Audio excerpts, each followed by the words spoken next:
রোজ রোজ একঘেয়েমি রুটি পরোটা খেতে যদি একদমই ভালো না লাগে, এইভাবে কাঁচা চাল কাঁচা ছোলা দিয়ে এই নাস্তাটি বানিয়ে নিতে পারো। এটা খেতে যেমন সুস্বাদু সেরকম খুবই হেলদি হয়, আর বানানো এতটাই সহজ যে মাত্র 10 মিনিটে বানিয়ে নিতে পারবে। তো এই নাস্তাটি বানানোর জন্য হাফ কাপ মতো কাঁচা ছোলা নিয়েছি।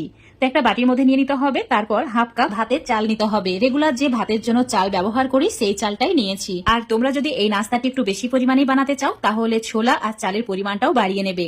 এবার দিয়ে দিতে হবে 4টি শুকনো লঙ্কা। তারপর এর মধ্যে জল দিয়ে দিতে হবে। প্রথমে ভালোভাবে পরিষ্কার করে ধুয়ে নিতে হবে। তারপর জল পাল্টে নিয়ে আবারও অল্প একটু জল দিয়ে ঠিক এইভাবে ভিজিয়ে রেখে দিতে হবে 1 ঘন্টার জন্য। এখন তোমাদের 1 ঘন্টা পর দেখাচ্ছি। চাল আর ছোলা একদম ভালোভাবে ফুলে গেছে, আর শুকনো লঙ্কাগুলো বেশ ভালোভাবে ফুলেছে। এবার এই বাটির মধ্যে যে জল আছে সেটাকে ফেলে দিতে হবে। তারপর 2-3 বার জল দিয়ে আরো ভালোভাবে ধুয়ে নিতে হবে। এবার এই ছোলার ডাল আর চাল একটা মিক্সচার জারের মধ্যে নিয়ে নিতে হবে। তার সঙ্গে শুকনো লঙ্কাও নিয়ে নিতে হবে। এবার এর মধ্যে দিয়ে দিতে হবে 2টি কাঁচা লঙ্কা, যাতে একটু ঝালঝাল হয়। আর এর মধ্যে দিয়েছি অল্প একটু আদার টুকরো, সামান্য পরিমাণের জল।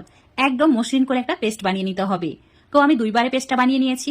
তোমরা চাইলে বড় মিক্সচার জারে একবারে পেস্টটা করে নিতে পারো। তো এখন এই মিশ্রণটা একদমই রেডি হয়েছে। দেখতেই পাচ্ছ কতটা ঘন করে রেখেছি। ঠিক এইরকম ঘন করে কিন্তু মিশ্রণটা রেডি করে নিতে হবে, খুব বেশি পাতলা করা যাবে না। এবার দিয়ে দিতে হবে স্বাদ মতো সামান্য নুন, আর দিয়ে দিতে হবে অল্প একটু হলুদের গুঁড়ো, আর দিয়ে দিতে হবে অল্প একটু জিরের গুঁড়ো। এবার দিয়ে দিচ্ছি গরম মশলার গুঁড়ো। সমস্ত কিছু ভালো করে মিশিয়ে নিচ্ছি। তোমরা চাইলে এই মিশ্রণের মধ্যে অল্প একটু চাট মশলা, পেঁয়াজ কুচি, ধনেপাতা কুচিও অ্যাড করতে পারো নিজেদের পছন্দ মতো। তো এই মিশ্রণটা এখন রেডি হয়ে গেছে। চুলোর উপরে একটা তাওয়া গরম করে নিয়েছি। তাওয়াটা খুব বেশি গরম হয়ে গেলে অল্প একটু জলের ছিটা দেবে। তারপর অল্প একটু তেল দিয়ে ঠিক এইভাবে তেলটাকে ব্রাশ করে নিতে হবে। এখন এর মধ্যে 2 হাতা মতো মিশ্রণটা দিয়ে দিচ্ছি, আর এই সময় চুলোর ফ্লেমটা একদম কম করে রাখা আছে। এখন ধোসার মতো করে ঠিক এইভাবে মিশ্রণটাকে ঘুরিয়ে ঘুরিয়ে একটা রুটির মতো বানিয়ে নিতে হবে বা ধোসার মতো বানিয়ে নিতে হবে। এখন চুলোর ফ্লেমটা মিডিয়ামে করে 2 মিনিট ওয়েট করতে হবে। উপরের দিকটা ঠিক এইভাবে শুকিয়ে গেলে দিয়ে দিতে হবে 1 থেকে 2 চামচ মতো সাদা তেল। তোমরা চাইলে বাটারও ইউজ করতে পারো। এখন এটাকে উল্টে দিতে হবে, আর এই সাইডটাকেও ঠিক হালকা লালচে করে সেকে নিতে হবে। এটা চাইলে তোমরা তেল ছাড়াও সেকে নিতে পারো। এমনিতেও এটা খেতে এত বেশি সুস্বাদু হয় যে দোকানের কেনা ধোসা থেকে অনেক বেশি সুস্বাদু।